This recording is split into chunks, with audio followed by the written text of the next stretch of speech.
maintenant parler de Théo Louaka, plus connu sous son prénom Théo.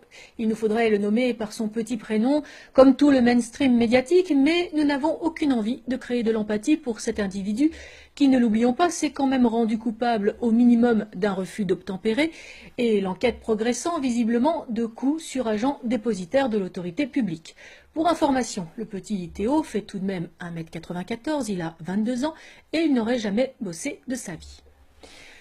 De vous à moi, quand un policier ou un gendarme nous demande nos papiers d'identité ou ceux de notre véhicule, nous avons droit à un salut, nous répondons par un bonjour en tendant nos documents qui nous sont rendus également avec un merci par un argent courtois qui nous libère à nos occupations du moment. Et on est en droit de penser que cela se passe ainsi avec 99% des Français de souche. Donc, pour se retrouver avec 4 policiers sur le dos, il me semble que l'échange a dû être moins courtois et qu'au lieu de présenter ces documents, le petit chouchou des médias, le petit Théo d'une vingtaine d'années, a dû leur servir un langage fleuri tel que celui enseigné dans les écoles de Najat.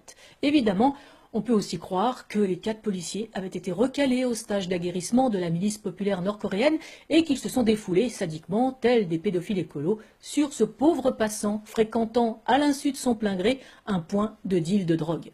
Ce garçon n'a définitivement pas de chance, tombé sur les mauvais flics au mauvais moment, au mauvais endroit. Il a de plus droit à la visite du plus grand loser de la 5e, Monsieur Bricolage, le même qui ne s'était pas déplacé au chevet des policiers, brûlés vifs ou lynchés, le même qui n'assiste pas à la levée des corps des militaires tombés pour la France dans les guerres qu'il a déclarées. Une dizaine de jours plus tard, le bilan est connu, il était même prévisible. De nombreuses voitures de police brûlées, des commissariats attaqués, des policiers blessés, des véhicules privés incendiés comme des bus, du mobilier urbain, des magasins, des écoles, des agences postales, des stations-service, bref, tout ce qui a déjà coûté des milliards d'euros dans la politique de la ville. Tout ce qui a déjà été donné, détruit, reconstruit, brûlé, refait, pillé dans un cycle infernal depuis 40 ans. Au passage, on notera que jamais les CAF et tout ce qui sert de distributeur de billets à ces chances pour la France, comme disait Bernard Stasi, ne sont ni brûlés ni attaqués et qu'elles ouvrent toujours sans problème les lendemains d'émeutes. Toutes ces centaines de milliards d'euros, donc, qui ont fait défaut au développement des zones rurales, qui ont fait défaut au développement des infrastructures de communication routières, ferroviaires, aéroportuaires ou virtuelles, comme la fibre ou la 4G dans nos campagnes. Les émeutes qui se propagent comme celle de 2005 ne témoignent ni d'un mal-être social, ni d'un échec économique, mais de la ruine du vivre ensemble, du multiculturalisme, du métissage. Les émeutiers balancent des cocktails Molotov au cri d'Allahu Akbar. La France qu'ils veulent niquer, c'est celle qui leur a tout donné, sans aucune contrepartie, ni même d'effort d'intégration. Ils brûlent son drapeau, attaquent ses représentants, qu'ils soient policiers, pompiers, facteurs ou agents d'EDF. Même les journalistes font les frais de leur message d'amour et de paix. Quand ils ne se font pas lyncher, leur camion régie est incendié.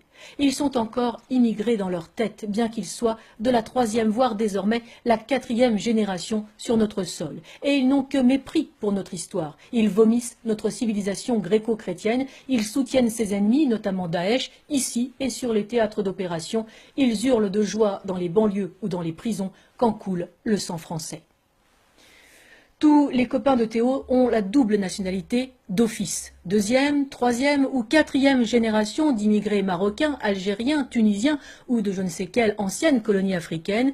Ils ont, de par la constitution de leur pays d'origine, tous gardé la nationalité de leurs ancêtres. L'interdiction de la double nationalité et la déchéance de la nationalité française de façon automatique sont de ce fait tout à fait possible. Il faut donc en finir avec cette hypocrisie, ce non-sens, ce suicide qui voudrait que des descendants d'immigrés économiques qui n'auraient jamais dû faire venir leur famille puissent prétendre faire partie de la communauté nationale par le simple fait d'être nés sur le sol national. Être français, c'est bien plus que cela. Mais comment le faire comprendre à une génération de demeurés convaincus par leurs professeurs et les médias que la France leur doit quelque chose, qu'elle est comptable de la colonisation, alors que leurs ancêtres n'ont ni su entretenir, ni su améliorer les formidables infrastructures laissées sur place au départ des colons. Les descendants de l'immigration européenne ne posent aucun problème, ils sont intégrés depuis des générations.